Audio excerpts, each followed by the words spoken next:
2025 March ইনটেকের জন্য যারা application করেছিল তাদের ভিতর থেকে আমরা অনেকেরই ভিসা ইতিমধ্যে হাতে পেয়েছি। এই সপ্তাহে আমাদের আরো অনেকগুলি ভিসা অ্যাপ্লিকেশন প্রসেস চলছে, আমরা খুব শীঘ্রই তাদেরগুলো হাতে পেয়ে যাব আশা করি। আমার হাতে অলরেডি আপনারা যে পাসপোর্টগুলি দেখতে পাচ্ছেন, এখানে প্রায় 8টি পাসপোর্ট আছে। এর ভিতর থেকে আমি কয়েকটা আপনাদেরকে দেখাই।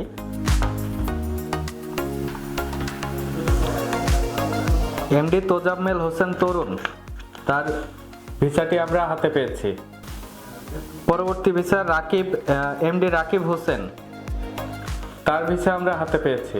ইতিমধ্যে আমাদের অনেকগুলো স্টুডেন্টের ভিসা অ্যাপ্লিকেশন করা রয়েছে এবং অনেকেরই পাসপোর্ট অলরেডি জমা দেওয়া আছে। তো আগামীকাল থেকে আমরা আরো কিছু ভিসা হাতে পেতে শুরু করব এবং পরবর্তীতে আমাদের এটা কন্টিনিউয়াসলি চলবে। এখন আমরা যে ভিসাগুলো হাতে পাচ্ছি এগুলো হচ্ছে মার্চ ইনটেকের জন্য।